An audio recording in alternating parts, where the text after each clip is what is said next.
டேய் மச்சான், என்னடா இன்னைக்கு தான் உனக்கு கல்யாணம் ஆச்சு, நீ பாட்டு இந்த இடத்துல சுத்திட்டு திரியிற? என்னடா ஏதோ ஹனிமூன் எதுவும் பிளான் பண்ணலையா நீனு? சொல்லு, உனக்கு ஏதோ ஐடியா இருக்கா ஹனிமூனை பத்தி? ஆமாண்டா மச்சி, எனக்கு ஆசையாத்தான் இருக்கு ஹனிமூனுக்கு போகணும்னு. ஆனா எங்க போகிறதுன்னு எனக்கு தெரியலடா. ஏதாவது உனக்கு ஐடியா இருந்தா சொல்லு. ஆனா போகிற இடம் கண்டிப்பா த்ரில்லிங்கா இருக்கணும்டா. உனக்கு தான் தெரியும்ல, எனக்கு த்ரில்லிங்கான ஈவெண்ட்லாம் ரொம்ப பிடிக்கும்னு. எனக்கு இது மாத்திரம் இல்ல, உலகத்தையே நான் சுத்தி பார்க்கணும்னு ஆசைப்படுவேன். ஆனா ஒவ்வொரு தடவையும் ஏதாவது புதுசா வித்தியாசமா இருக்கணும்னு எதிர்பார்ப்பேன். உனக்கு தெரியும்லடா, அப்படி ஏதாவது இடம் இருந்தா எனக்கு சொல்லு. அட கவலையை விடுறா, ஒன்றும் பிரச்சனை இல்லை. அது இருக்கவே இருக்கு. நம்ம மேகமலையில் ஒரு ரிசார்ட் இருக்குடா. அது செம்மையாக இருக்கும்டா. நான் கூட என் ஃபர்ஸ்ட் நைட்டுக்குலாம் நான் அங்கே தான் போனேன். ஆனால் அங்கே ஒரு பெக்குலரான ஒரு கேரக்டர் இருக்குடா. அது என்னன்னா அமாவாசை ஸ்பெஷல். அது என்னன்னா அங்கே ஒரு பேய் நடமாட்டம் இருக்குது. அதனால யாரும் அமாவாசை எப்போ போக மாட்டாங்க. அவன் அப்படி சொல்லிட்டு இருக்கிறப்பயே சுந்தர் முடிவு பண்ணிட்டான், கண்டிப்பா அங்கதான் போகணும்னு. அவன் தனது புதுசா கட்டின மனைவியை கூட்டிட்டு போக விருப்பப்பட்டான். டேய் மச்சி, நீ அதவே புக் பண்ணிரு சரியா? அதான் எனக்கு செட் ஆகும், ஓகேவா? ஏன்னா எனக்கு த்ரில்லிங் ரொம்ப ரொம்ப பிடிக்கும். ஓகே பிரபா, நான் முடிவு பண்ணிட்டேன். நாம ஹனிமூனுக்கு கிளம்ப போறோம். நீ திங்ஸ் எல்லாம் பேக் பண்ணி ரெடியா எடுத்து வச்சுக்கோ. நாம மேகமலை போறோம். அங்க ஒரு சூப்பரான ரெசார்ட் இப்பதான் புக் பண்ணிட்டு வந்திருக்கிறேன். சரியா? நீ எல்லாத்தையும் பேக் பண்ணி எடுத்து வை. நானு சாயந்தரத்துக்கு மேல அவனை கூட்டிட்டு நான் கிளம்பலாம். நான் வண்டிக்கெல்லாம் சொல்லிட்டேன். சரியா? சரிங்க, நான் எல்லாத்தையும் எடுத்து வைக்கிறேன். நீங்கள் எல்லாம் அரேஞ்ச்மெண்ட்ஸ்லாம் பண்ணுங்க. சரிங்களா? உங்கள் அம்மா கிட்டே சொல்லிடுங்க. நாம் கிளம்பலாம். ஓகேவா?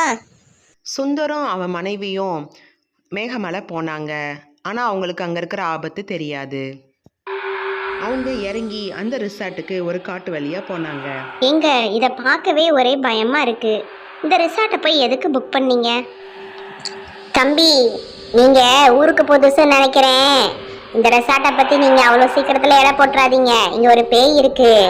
அது தனது கணவனை விட்டு பிரிஞ்சு போயிடுச்சுன்னு சொல்லிட்டு இங்கே தூக்க மாட்டி செத்து போயிடுச்சு. அதோட ஆவி இங்கே அலையுது. அது முக்கியமாக ஆம்பளைகளை தான் குறி வைக்கும்.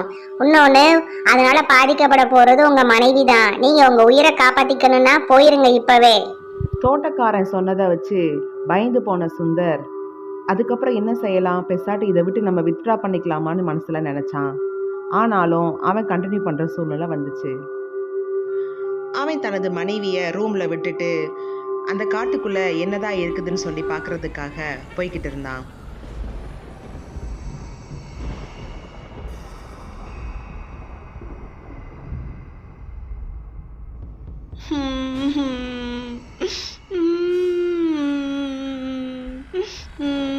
என்னைய பார்க்கறதுக்கு யாருமே இல்லை. அட பிரபா, நீ இங்க என்ன பண்ற? இங்க என்ன எதுக்கு அழுதுகிட்டு இருக்க? உன்னை நான் ரூம்ல தானே விட்டுட்டு வந்தேன். இந்த காட்டுக்குள்ள நீ இருந்து என்ன பண்ணிக்கிட்டு இருக்கிற? இது ரொம்ப ஆபத்தான இடம். சீக்கிரமா வா, நம்ம ரூமுக்கு போலாம். இங்க நம்ம இருக்கிறது சரியில்லை. எனக்கு என்னமோ மனசு ஒரு மாதிரி இருக்கு. வா, நம்ம போலாம். வா வா போலாம். இன்னைக்கு உனக்கு எனக்கு முதலிரவு. வா, நான் அதை மிஸ் பண்ண மாட்டேன். பேய், யாரையாவது என்ன காப்பாத்துங்க. பிரபா, நீ இங்கதான் இருக்கியா? நான் உனைய மாதிரியே ஒரு நான் அதை சொல்லல, ஒரு பொண்ணை நான் காட்டுக்குள்ள பார்த்தேன்.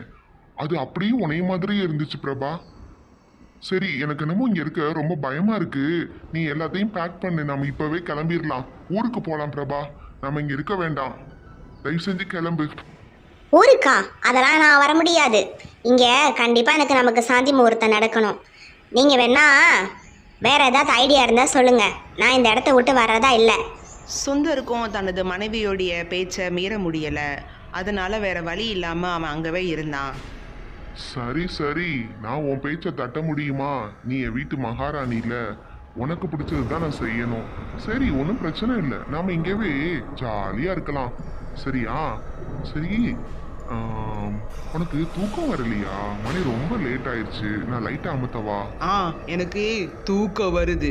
வா தூங்கலாம். ஐயோ, இது என் மனைவி இல்ல. சுந்தர் அந்த இடத்துலயே மயக்கம் போட்டு தனது ஜீவனை விட்டான். இந்த வீடியோ உங்களுக்கு பிடிச்சிருந்துச்சுன்னா லைக் பண்ணுங்க, ஷேர் பண்ணுங்க, கமெண்ட்ஸ் பண்ணுங்க.